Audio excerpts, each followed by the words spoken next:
Indeed, it was telling that the president was actually criticized in certain quarters in this country for not using words like terror, terrorist, and terrorism in that speech. This goes to the heart of this new approach.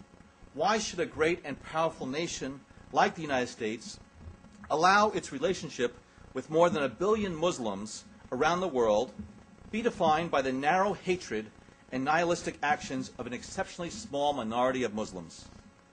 After all, this is precisely what Osama bin Laden intended with the September 11th attacks: to use al-Qaeda to foment a clash of civilizations in which the United States and Islam are seen as distinct enemies that are in conflict. In his approach to the world and his approach to safeguarding the American people, President Obama is determined not to validate al-Qaeda's twisted worldview. This leads directly to the second element of the President's approach: a clear, more precise definition of the challenge. This is critically important. How you define a problem shapes how you address it. As many have noted, the President does not describe this as a war on terrorism. That is because terrorism is but a tactic, a means to an end, which in al-Qaeda's case is global domination by an Islamic caliphate. Confusing ends and means is dangerous because by focusing on the tactic, we risk floundering among the terrorist trees while missing the growth of the extremist forest. And ultimately, confusing ends and means is self-defeating because you can never fully defeat a tactic like terrorism any more than you can defeat a tactic of war itself. Likewise, the President does not describe this as a global war.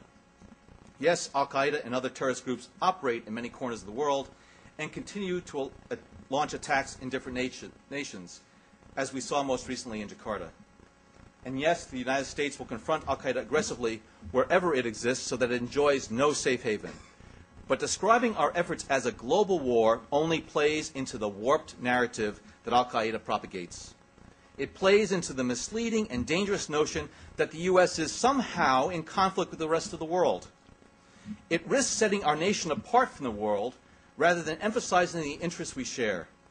And perhaps most dangerously, portraying this as a global war reinforces the very image that al-Qaeda seeks to project of itself, that it is a highly organized global entity capable of replacing sovereign nations with a global caliphate. And nothing could be further from the truth. Nor does President Obama see this challenge as a fight against jihadists. Describing terrorists in this way, using a legitimate term jihad, which means to purify oneself or to wage a holy struggle for a moral goal, risks giving these murderers the religious legitimacy they desperately seek but in no way deserve. Worse, it risks reinforcing the idea that the United States is somehow at war with Islam itself. And this is why President Obama has confronted this perception directly and forcefully in his speeches to Muslim audiences, declaring that America is not and never will be at war with Islam.